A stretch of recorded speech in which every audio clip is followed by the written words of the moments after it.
할렐루야. 마지막 매서운 추위인 것 같은데 이번 주 내내 참 강추위였습니다. 지금도 매우 추운 그런 날씨죠. 예. 오늘은 예배를 마치고 집에서 새로운 분위기에서 동영상을 찍어 봅니다. 날씨가 이렇게 춥지만 하나님의 은혜로 잘 여러분께서 지내셨으리라 믿습니다. 우리가 건강은 운동도 하고 잘 먹기도 해야 하지만 마음을 잃지 않는 것이 중요하다고 합니다. 잠언 4장 23절에 보면 그 무엇보다도 마음을 지켜라, 마음에서 생명의 샘이 흘러나온다라고 말씀하고 있죠.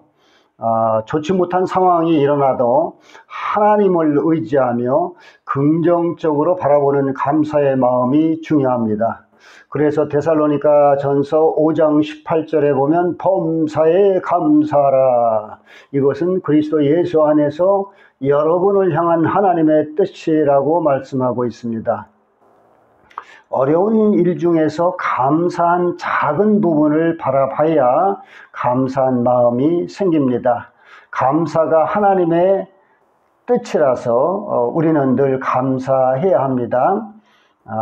오늘은 중요한 내용이 많아서 조금 빠른 속도로 진행하겠습니다. 특히 오늘 내용이 중요하니 조금 힘드시더라도 끝까지 집중하여 들어주시기 바랍니다. 오늘은 하나님께서 우리에게 지금 원하시는 뜻은 이라는 제목으로 함께 은혜를 나누겠습니다. 오늘 말씀은 사무엘상 15장 10절에서 23절까지의 말씀입니다. 제가 봉독해 드리겠습니다. 성경을 가지고 계시면 함께 보시면 좋겠습니다. 여호와의 말씀이 사무엘에게 임하니라. 이르시되 내가 사울을 왕으로 세운 것을 후회하노니 그가 돌이켜서 나를 따르지 아니하며 내 명령을 행하지 아니하였음이라 하신지라. 사무엘이 근심하여 온 밤을 여호와께 부르짖었느니라. 사무엘이 사울을 만나려고 아침에 일찍 일어나더니 어떤 사람이 사무엘에게 말하여 이르되 사울이 갈멜에 이르러, 이 갈멜은 지역 이름이죠, 자기를 위하여 기념비를 세우고 발길을 돌려 길갈로 내려갔다 하는지라. 길갈도 지역 이름입니다. 사무엘이 사울에게 이른즉 사울이 그에게 이르되 원하건대 당신은 여호와께 복을 받으소서. 내가 여호와의 명령을 행하였나이다 하니 하사무엘이 이르되 그러면 내 귀에 들려오는 이 양의 소리와 내게 들리는 이 소의 소리는 어찌 됨이니까 하니라. 사울이 이르되 그것은 무리가 아말렉 사람들에게 끌어온 것인데 백성이 당신의 하나님 여호와께 제사하려 하여 양들과 소들 중에서 가장 좋은 것을 남김이요 그 외의 것은 우리가 진멸하였나이다 하는지라. 사무엘이 사울에게 이르되 가만히 계시옵소서. 간밤에 여호와께서 내게 이르신 것을 왕에게 말하리이다 하니 그가 이르되 말씀하소서. 사무엘이 이르되 왕이 스스로 작게 여길 때 이스라엘 지파의 머리가 되지 아니하셨나이까. 여호와께서 왕에게 기름을 부어 이스라엘 왕을 삼으시고 또 여호와께서 왕을 길로 보내시며 이르시기를 가서 죄인 아말렉 사람을 진멸하되 다 없어지기까지 치라 하셨거늘 어찌하여 왕이 여호와의 목소리를 청종하지 아니하고 탈취하기에만 급하여 여호와께서 악하게 여기시는 일을 행하였나이까. 사울이 사무엘에게 이르되 나는 실로 여호와의 목소리를 청종하여 여호와께서 보내신 길로 가서 아말렉 왕 아각을 끌어왔고 아말렉 사람들을 진멸하였으나 다만 백성이 그 마땅한 멸할 것 중에서 가장 좋은 것으로 길갈에서 당신의 하나님 여호와께 제사하려고 양과 소를 끌어왔나이다 하는지라. 사무엘이 이르되 여호와께서 번제와 다른 제사를 그의 목소리를 청종하는 것을 좋아하심같이 좋아하시겠나이까. 순종이 제사보다 낫고 듣는 것이 순양의 기름보다 나으니 이는 거역하는 것은 점치는 죄와 같고 완고한 것은 사신 우상에게 절하는 죄와 같음이라. 왕이 여호와의 말씀을 저버렸으므로 여호와께서도 왕을 버려 왕이 되지 못하게 하셨나이다 하니. 아멘. 말씀이 조금 깁니다. 한 13절 정도 되는데, 오늘 말씀을 간단하게 말씀을 드리면, 하나님께서 사울을 왕으로 세우셔서 아말렉 족속과의 싸움에서 하나님께서 사울에게 아말렉 족속을 모두 한 것도 남기지 말고 다 멸하라고 하셨는데, 사울이 그것을 어겼다는 거죠. 하나님의 뜻을 순종하지 못했다는 그런 말씀입니다. 그래서 하나님께서는 사울을 왕으로 이렇게 세우는 것을 버렸다는 그런 말씀입니다. 조금 더 구체적으로 오늘 말씀을 요약하면, 여호와 하나님께서 사무엘에게 사울을 왕으로 세운 것을 후회한다고 이제 말씀을 하셨죠. 그 이유는 사울이 하나님을 떠나 하나님의 명령에 순종하지 않았기 때문이죠. 하나님께서 우리에게 명령하시는 것은 하나님의 뜻을 이루고 우리를 영화롭게 하기 위한 것이죠. 우리에게 말씀하시는 하나님의 명령은 단순한 명령이 아니라는 것입니다. 그것은 우주 만물을 창조하신 하나님의 뜻을 이루기 위한 명령이라는 것을 우리가 믿지 말아야겠습니다. 그래서 하나님께 온전히 순종하는 것이 복되다는 것입니다. 사울이 불순종한 사실을 안 사무엘은 근심하여 밤새 하나님께 부르짖었습니다. 다음날 사무엘은 사울을 만나려 갔으나 사울은 갈멜에 가서 자기를 위한 기념비를 세우고 길갈이라는 지역으로 내려갔습니다. 하나님의 은혜로 아말렉 족속과의 싸움에서 승리한 사울이 하나님께 영광을 돌리지 않고 하나님의 명령에도 순종하지 않았다는 것입니다. 사무엘은 길갈에 가서 사울을 만났으나 사울은 하나님의 명령에 순종하였다고 말했습니다. 그러나 소와 양의 울음소리를 들은 사무엘은 사울에게 이 동물들의 울음소리가 무엇이냐고 묻자, 사울은 하나님께 제사를 드리기 위해 좋은 소와 양을 남겨두었다고 말했습니다. 하나님께서는 죄인인 아말렉 족속의 사람들과 그 동물들을 모조리 죽이라고 사울에게 명령하셨는데, 하나님의 말씀보다 사울은 자기 생각으로 아말렉 족속에 속했던 좋은 동물들을 탈취해서 죽이지 않았다는 것입니다. 사울은 백성들이 하나님께 제사를 드리기 위한 요구를 한 것이기 때문에 그 동물들을 남겨두었다고 핑계만 되었던 것입니다. 이 말씀은 하나님의 말씀보다 백성들의 요구가 더 중요했다는 뜻입니다. 그런 변명에 대해 본문 16절을 현대인의 성경으로 보면 사무엘이 이렇게 말하고 있습니다. 듣기 싫소라고 말한 것으로 번역하고 있습니다. 이것은 사무엘이 하나님의 명령을 어긴 사울 왕에게 매우 화가 났다는 것을 알 수가 있습니다. 이것은 17절의 말씀처럼 보잘것없는 사울을 하나님께서 이스라엘 왕으로 세웠는데 당신이 하나님의 명령에 불순종할 수가 있겠습니까? 라고 화를 낸 것과 같습니다. 사무엘이 사울의 불순종한 내용을 말하자 사울은 아말렉 족속을 다 죽이고 이렇게 아말렉 왕을 끌어왔고 백성들이 좋은 소와 양을 제사에 쓴다고 해서 내가 허락한 것뿐이라고 변명을 했습니다. 그러나 그러한 허락은 단순한 것이 아니라 하나님의 명령을 청종하지 않고 백성들의 요구보다 하나님의 말씀을 경시한 불순종이라는 것입니다. 우리 피조물이 하나님의 은혜로 살아가면서 순종과 감사를 해야 하는데 사울은 하나님의 명령을 온전히 순종하지 못한 것입니다. 그것은 하나님을 온전히 경외하지 않았다는 것입니다. 자신의 유익과 편리에 따라 이렇게 작은 것은 하나님께서 이해해 주시겠지, 이런 것 좀 하나는 내 생각대로 해도 괜찮겠지라고 생각하는 것은 하나님의 말씀에 오염된 생각을 삽입하여 하나님보다 내가 높아지는 것이죠.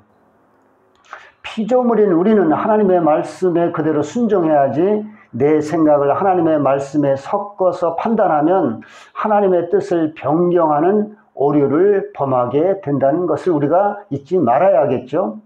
잘못은 잘못이고 옳은 것은 옳은 것입니다. 사울이 진정으로 백성의 요구를 생각했다면 가장 먼저 하나님께 여쭤보든가 아니면 예언자 사무엘을 통해 여쭤봐야 했던 것입니다. 사울은 자기 생각과 판단으로 행동하고 백성들의 요구라고 핑계대며 변명했던 것입니다. 우리가 하나님의 말씀을 지키는 것도 말씀 그대로 지켜야지, 환경이나 상황을 고려하여 자신의 관점에서 이 정도는 하나님께서 이해해 주실 거라고 생각하며 하나님의 말씀을 조금이라도 변경해서는 안 된다는 것입니다.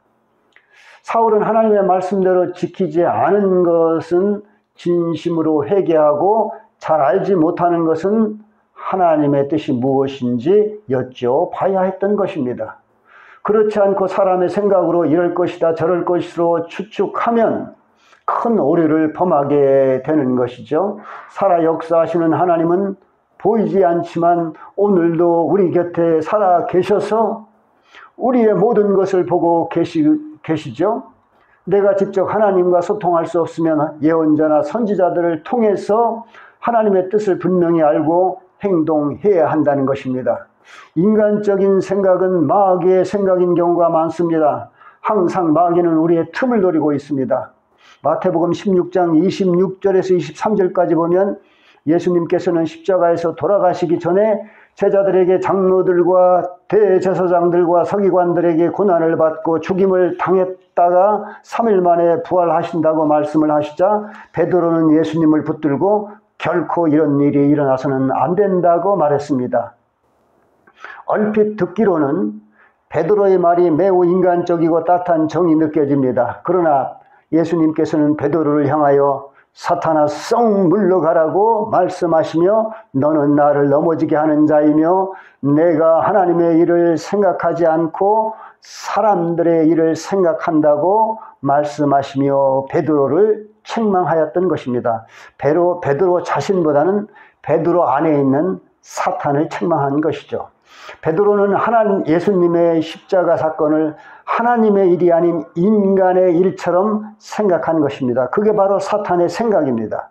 베드로는 예수님을 사랑하지만 그 당시에는 예수님의 뜻, 즉 하나님의 뜻이 무엇인지 모르고 인간적인 생각으로 예수님께 말했던 것입니다. 사울의 생각과 유사한 그런 태도였죠. 그래서 예수님의 말씀에 사람의 생각을 첨가하면 안 된다는 것입니다. 예수님의 뜻을 모르면 예수님께 여쭤봐야 하는 것이죠.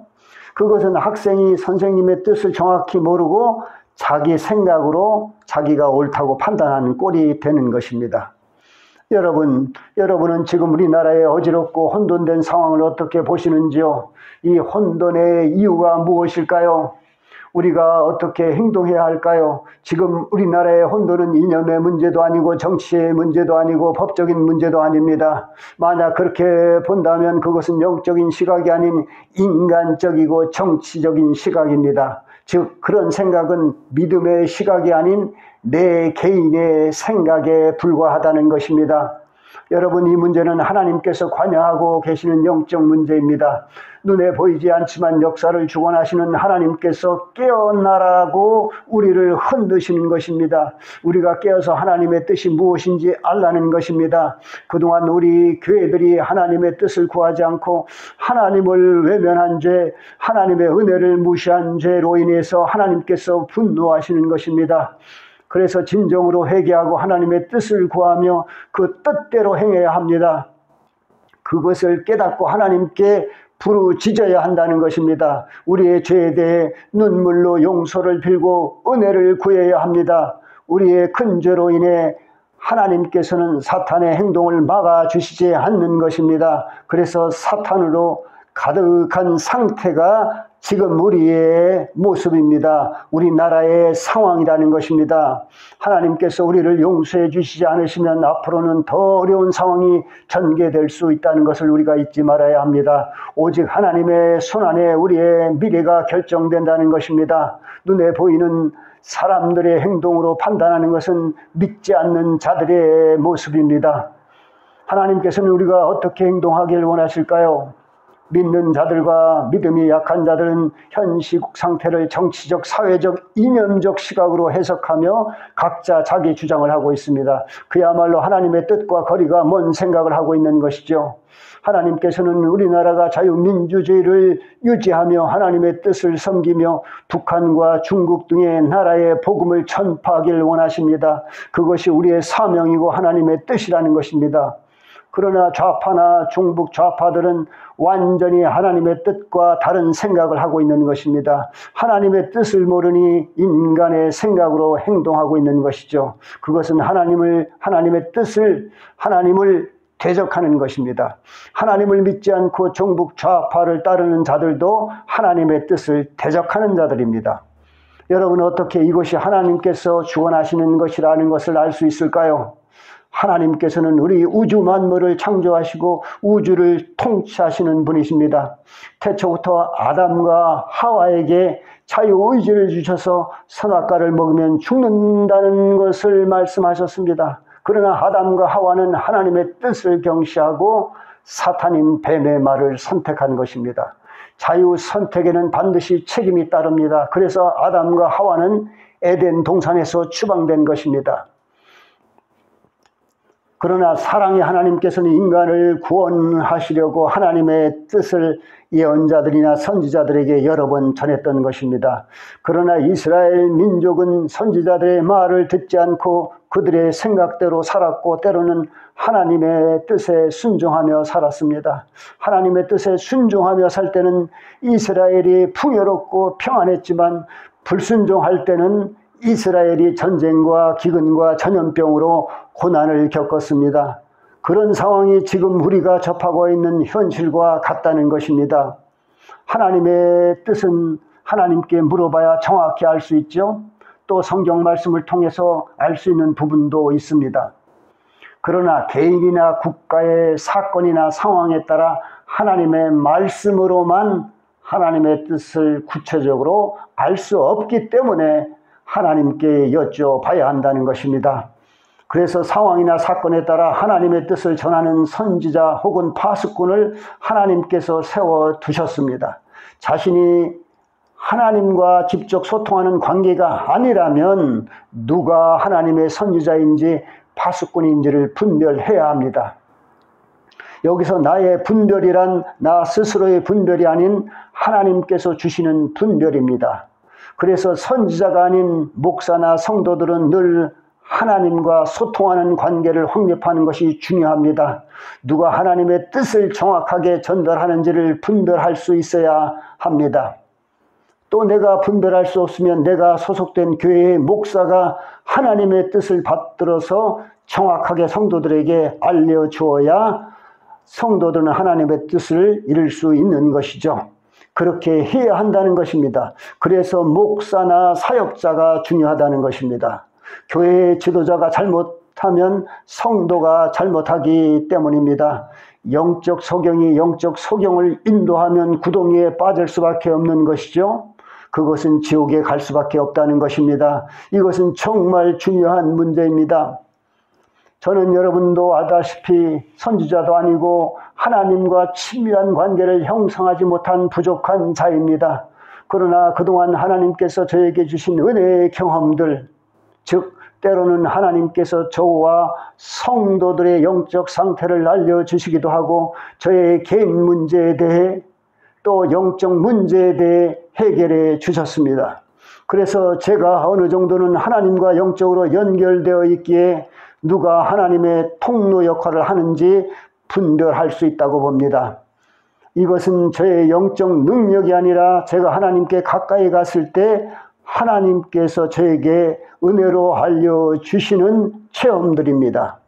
한 가지 예를 들면 여러 가지 영적 체험 중에서 지금 윤 대통령과 그 내각의 어려운 상태를 1년 반 전에 하나님께서는 저에게 알려주셨습니다.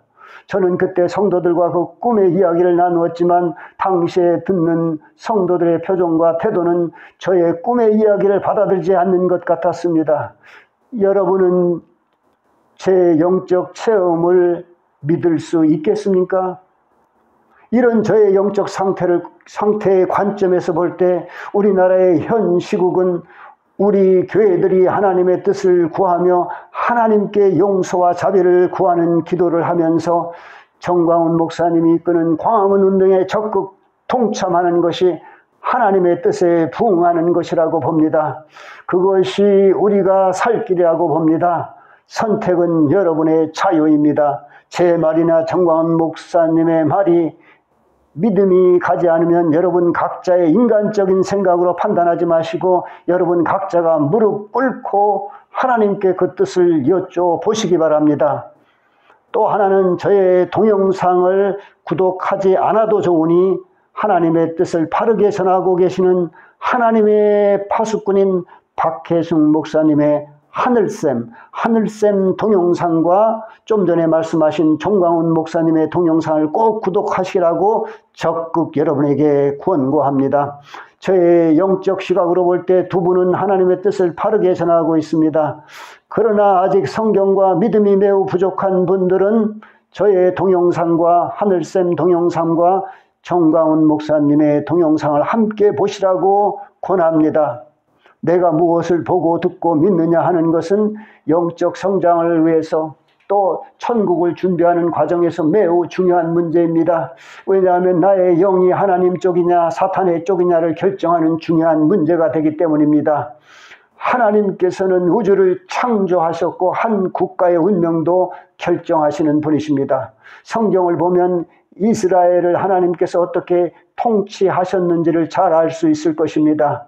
그러니 기독교가 정치에 참여하지 말라는 것은 하나님께 간섭하지 말라는 말과 같은 것임을 알아야 합니다. 제가 여러분에게 이렇게 전하는 것도 간단하고 쉬운 문제가 아닙니다. 제 나름대로 믿음을 가지고 검증하고 신뢰하기 때문에 여러분에게 추천하는 것입니다. 이것은 제 개인의 문제가 아니고 하나님의 일이기에 말씀드리는 것입니다. 판단은 여러분 각자 자유 선택에 달려 있습니다. 누가 무엇이라 말하든지 제가 말씀드린 내용은 저의 영적 판단에 따라 드리는 것이니 가능하다면 여러분 각자가 하나님께 여쭤보는 것이 가장 좋은 방법입니다. 그러나 그것이 실제로 가능한 분들이 얼마나 될까 의문스럽습니다. 하나님만이 완벽하시고 전능하십니다. 사람은 어느 정도 신뢰할 수 있지만 나약하고 불완전한 존재에서 항상 변동성이 있습니다. 그러나 어느 정도까지는 믿음의 동료가 하나님을 알아가는 데 도움이 될 수 있습니다. 분명한 것은 믿음의 목적과 방향은 언제나 하나님이 사람이 아닌 예수님이어야 한다는 것입니다. 사람을 잘못 믿으면 이단 교주에게 빠지고 사단에게 사로잡히게 됩니다. 그래서 하나님의 말씀과 기도가 중심이 되어야 합니다. 그 어떤 동영상이나 설교가 하나님의 말씀과 기도보다 더 훌륭한 것이 될 수 없습니다. 말씀은 영의 양식이고 기도는 영의 호흡이기 때문입니다. 그래서 우리는 늘 깨어서 말씀을 보고 예수님께 은혜를 구하며 부르짖어야 합니다. 제가 보는 영적 시각에서 정광훈 목사님은 하나님의 뜻을 받들어 일하는 분이시고 하늘샘의 박 목사님은 하나님의 뜻을 정직하게 분명하게 전하는 분이라고 믿고 있습니다. 그래서 간절한 마음으로 여러분께 추천하는 것입니다. 그러나 선택은 다시 말씀드리지만 여러분의 자유입니다. 우리는 사람의 장단점을 보고 판단해서는 안 될 것입니다. 하나님이신 영의 도움을 받아야 정확합니다. 하나님의 말씀의 중요성을 주장하는 사람은 많지만 하나님의 뜻을 모르고 있는 사역자들과 목사들도 많습니다. 그것은 하나님께서 하늘을 생각하고 계시는데 하나님께서 땅을 생각하고 있다고 말하는 것과 같은 것입니다. 하나님의 주파수가 일치하지 않으면서 일치한다고 우기는 꼴입니다. 지금 하나님께서는 우리에게 뜻하시는 것이 분명히 있는데 그 뜻을 모르거나 알면서 외면하는 교회들은 그 교회들을 하나님께서 어떻게 생각하실까요? 이것은 믿음에 있어서 가장 무지 중요한 문제입니다. 심각하게 생각해야 할 문제입니다. 그래서 목사나 사역자의 역할이 중요하다는 것입니다. 골로새서 1장 9절에 보면 사도 바울은 골로새 교인들에게 하나님이 모든 영적인 지혜와 총명으로 하나님의 뜻을 아는 지식으로 그들을 채워주시기를 한다고 말씀하고 있습니다. 또 요한복음 6장 38절에서 예수님께서는 자신이 하늘에서 내려온 것은 내 뜻을 행하려 함이 아니고 나를 보내신 이의 뜻을 행하려 내려왔다고 말씀하셨습니다. 그래서 우리는 늘 말씀을 살피면서도 하나님의 뜻이 무엇인지를 알고 실천하도록 애써야 합니다. 그것이 하나님의 뜻에 합당한 행동이고 믿음입니다. 기도하고 말씀을 본다고 모두 바르게 믿음 생활하는 것이 아닙니다. 에베소서 5장 17절에는 어리석은 자가 되지 말고 오직 주의 뜻이 무엇인지 이해하라고 말씀하셨습니다. 그래서 하나님의 뜻을 아는 것이 이렇게 중요합니다. 지금의 상황을 잘못 이해하여 하나님과 대적하는 자가 되어서는 안 될 것입니다. 우리는 내 생각대로 사는 자들이 아닌 언제나 하나님의 뜻대로 말씀대로 사는 복된 자들이 되어야 합니다. 요한일서 2장 17절에 이 세상도 그 정욕도 지나가되 오직 하나님의 뜻을 행하는 자는 영원히 거하느니라 라고 말씀하셨습니다. 여러분과 저는 하나님의 뜻을 분명히 알고 그 뜻대로 행하여 하나님의 나라에 영원히 거하는 복된 자들이 되시길 축원합니다. 아멘. 오늘은 축도로 마치겠습니다. 지금은 우리 주 예수 그리스도의 무한하신 은혜와 하나님 아버지의 극진하신 사랑하심과 성령님의 감화 감동 교통 내주 역사하심이 언제나 하나님의 뜻을 행하며 살기로 다짐하는 예수 사랑교회의 동영상 주일 예배에 참여하신 모든 이들의 머리 위와 그 가정 위에 이제로부터 영원까지 항상 함께 하실지어다. 아멘. 여러분, 나라와 민족을 위한 중보 기도를 눈물로 계속해 주십시오. 감사합니다. 샬롬.